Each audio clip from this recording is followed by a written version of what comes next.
Just said, what kind of a taxi? He said, any car that can run a taxi. It's okay, we give you a Camry. Do you care for a Camry? He said, why not? That's how they gave him a Camry. Gave him 200,000 naira to do registration and other things he needs to do. He came back the following day to church and testified. He said, I thank God for what God used God's servants to do in my life through my wife. Now, do you know the mystery? He said, I've been a graduate for 7 years, no job. They said I should do masters. I suffered to do masters. The man of God stood up from his chair. You said, are you saying you are a master's degree holder? He said, yes, I'm a master's degree. And I asked you, what can I do for you? You said you are okay with taxi. He said, sir, I want something of daily pay that I can be having. Let me monitor it myself. He asked him again, what can I do for you? Before the end of this year, somebody here, you have such encounter.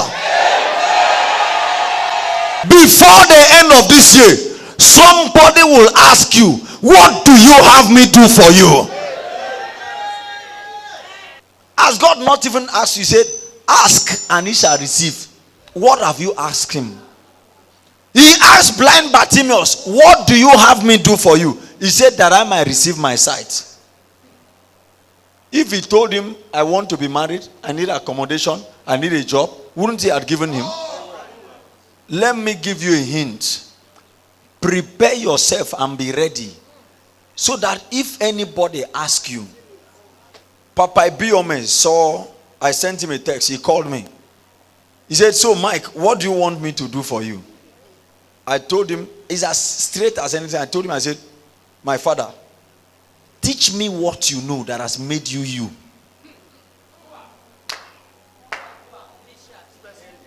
He said, Mike, who taught you that?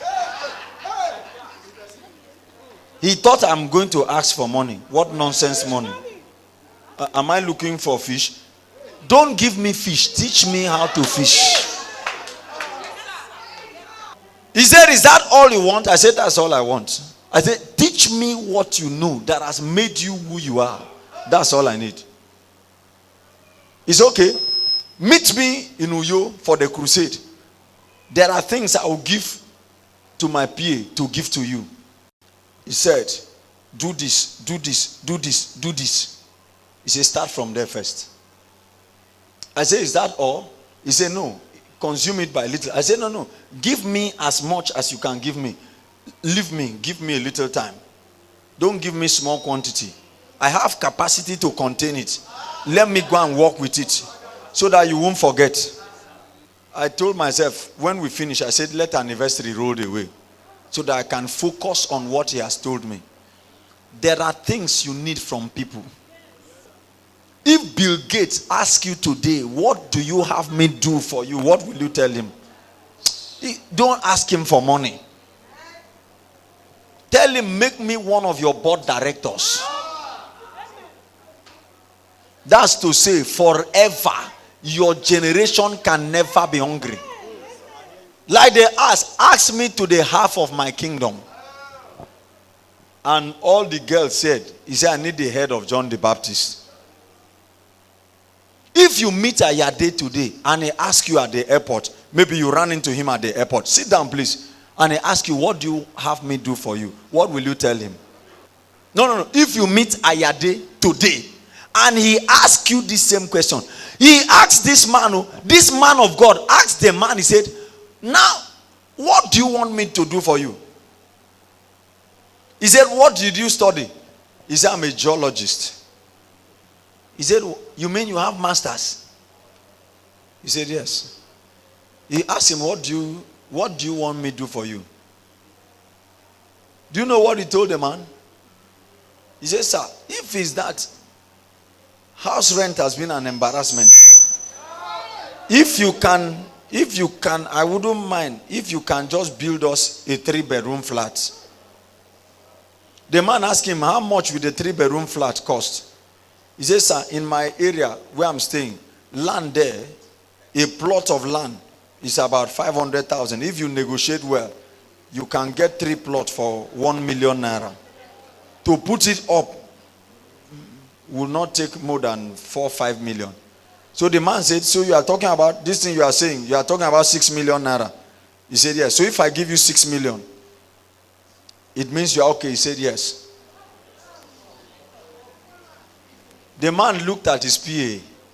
He said, bring out my phone. Where is your this thing? Give me your account number. Let me make a transfer to you. He said, you transfer that amount to him. Instanta. And the man smiled. The man of God smiled. The man of God looked at him. He told him, don't use that money to build a house. Go and buy a land. I'm going to give you, since your faith can carry you for 6 million naira, I'll give you 10 million naira. The 10 million, since you are a geologist, go and open a pure water factory with the water and the bottle, this thing. Open it. Maybe you didn't think that direction. He fainted on the altar. He was still standing, sharing. He has not finished sharing his testimony when he said he has been believing God for a job for 7 years. After he graduated, they say he should do masters. That's why he has not gotten a job. It's not only, thank God for masters, but masters doesn't give job. It's not certificate that gives job. I'm not discouraging you. I've studied to PhD level. I have 2 professional certificates. So I'm not discouraging you. I'm only telling you that that certificate does not certify destiny. There's a favor that comes. Education only enhances your choices. Because you can even be a governor with a class 5 certificate. That's the minimum requirement. That's the minimum. Are you not aware of that? Study your constitution now. And the young man left. Right there, they transferred 10 million naira into his account. Praise the Lord. And I repeat that somebody here, before the end of this year, is still coming very strong in my spirit.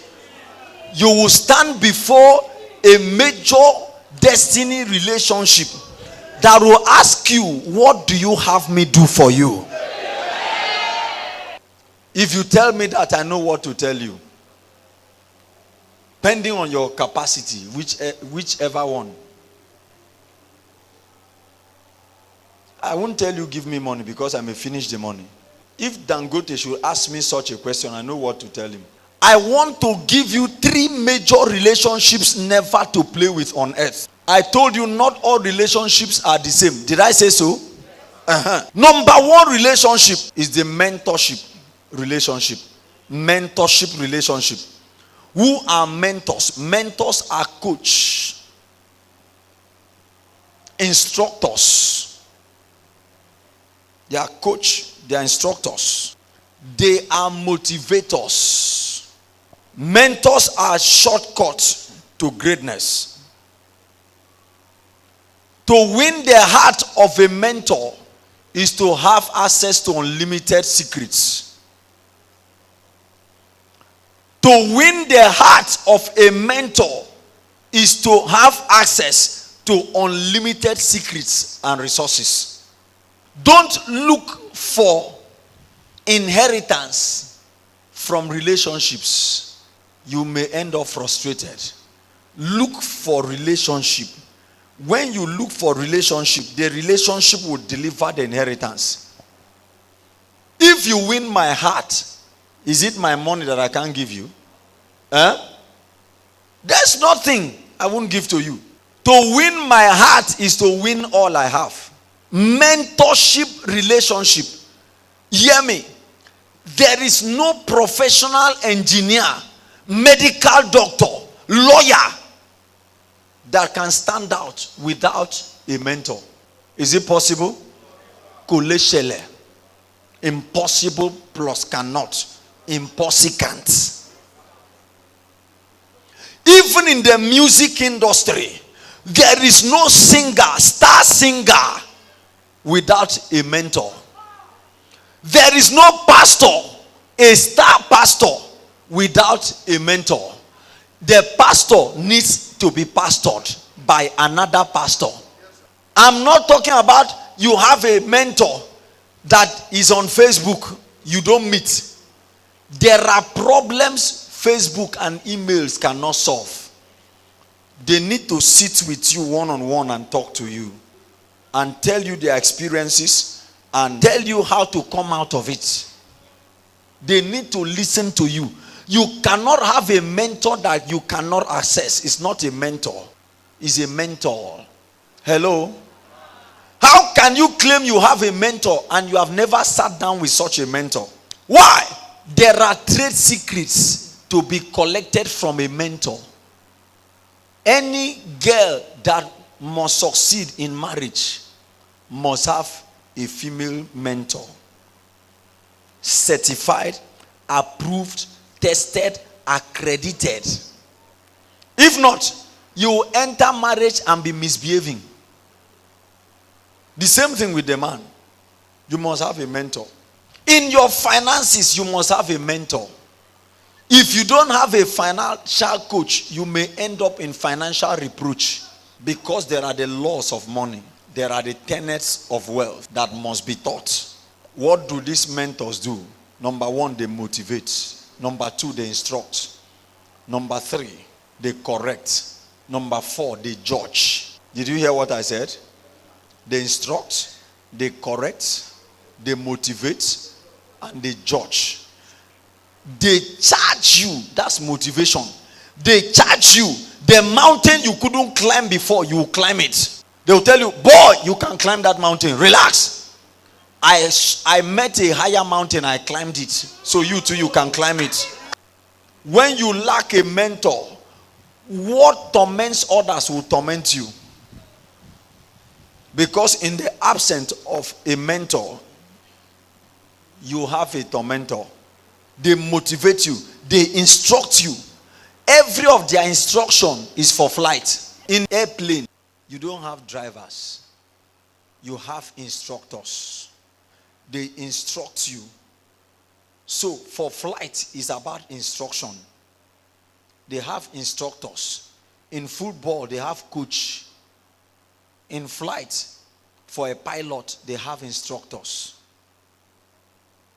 So if you are looking for flight, then look for instructors. If you are looking for a ride, then look for drivers. Say here. They will instruct you. They will correct you when you are wrong.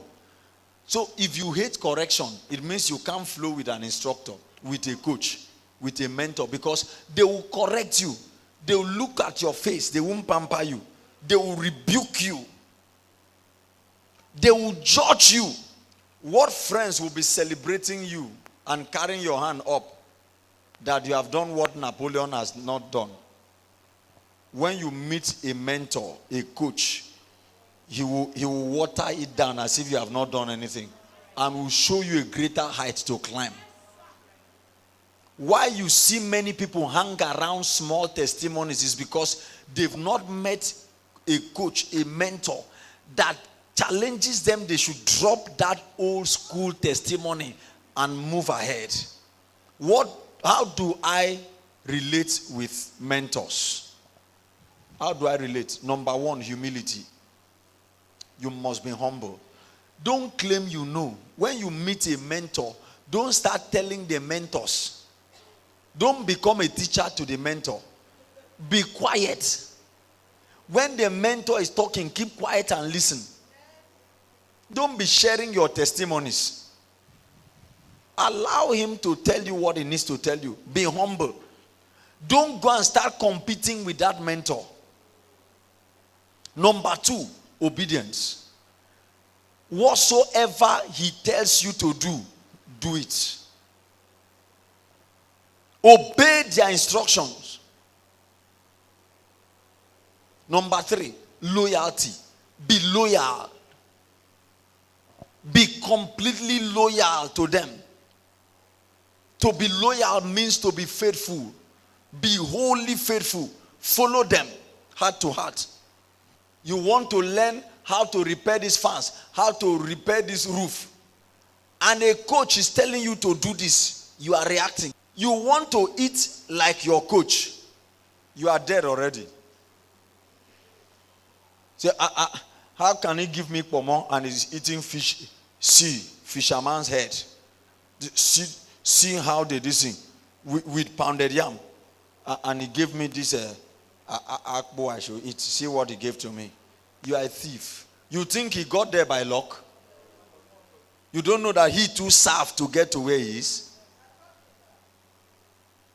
You want to rub shoulder with your boss. You want to rub shoulder with the person you claim you want to learn from.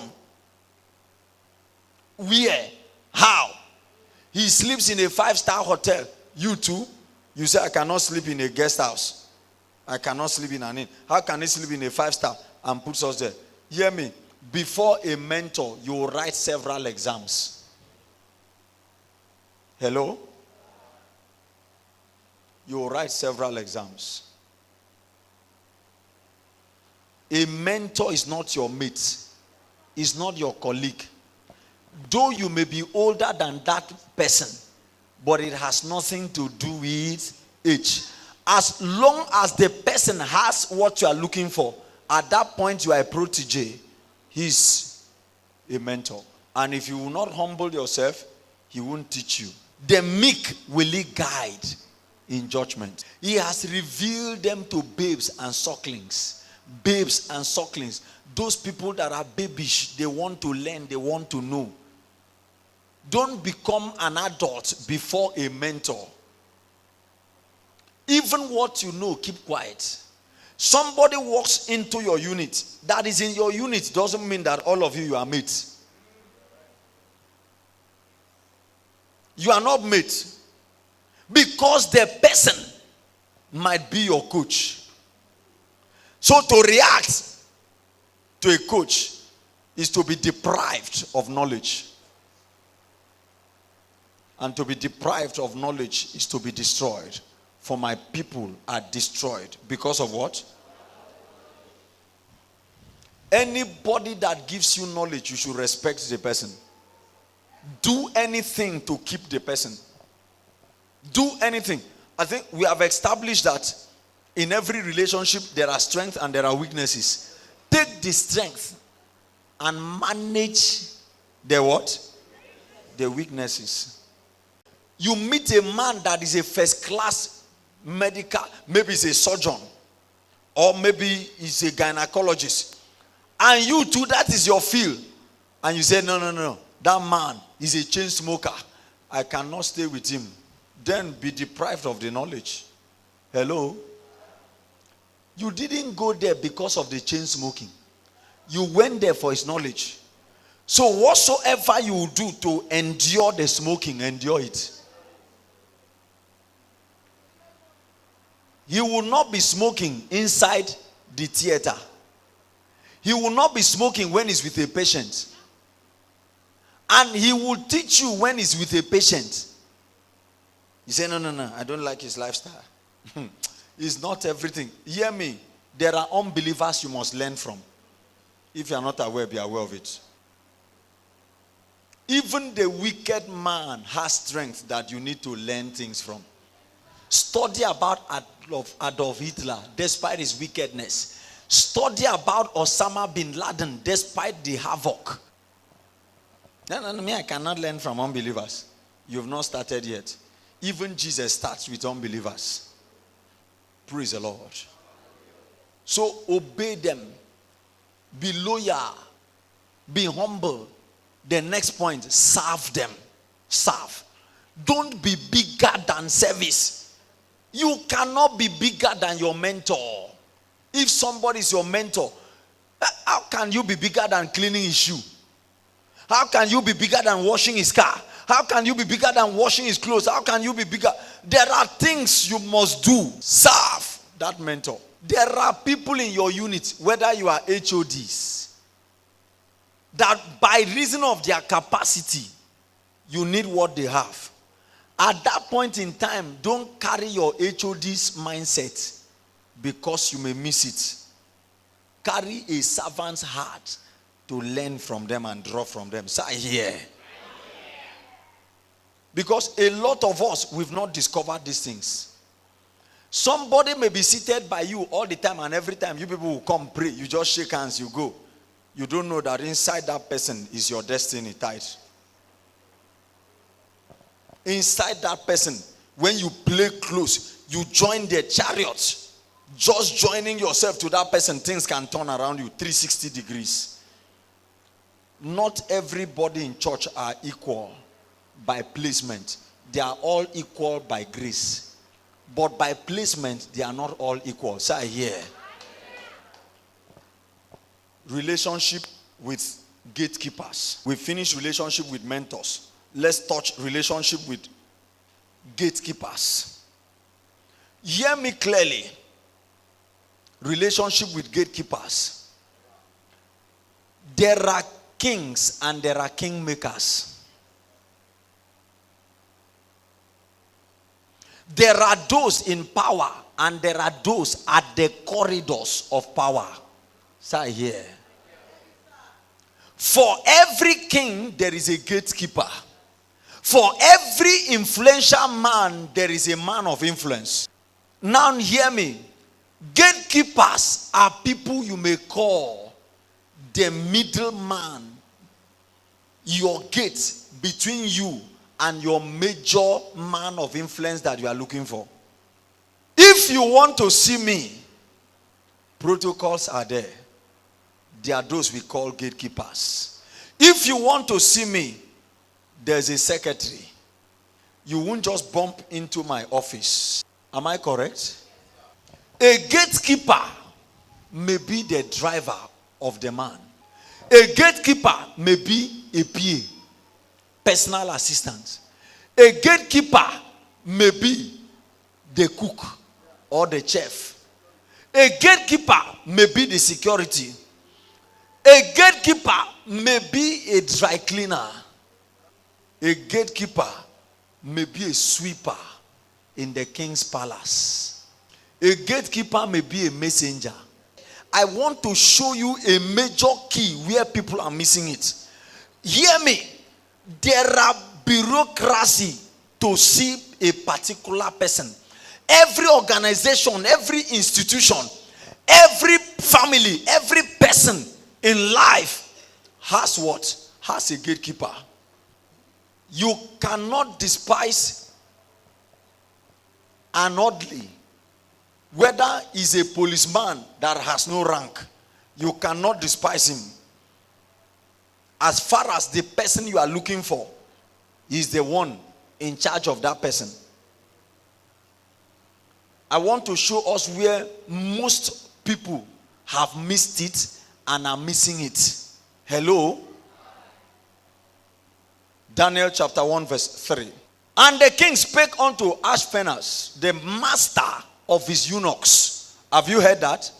The master of his eunuchs, in charge of the servants, that he should bring certain of the children of Israel and of the king's seed and of the princes. 4. Children in whom was no this. Now, verse 9. Now God brought Daniel into favor and tender love with who? The prince of the eunuch. The king never told him the people to pick.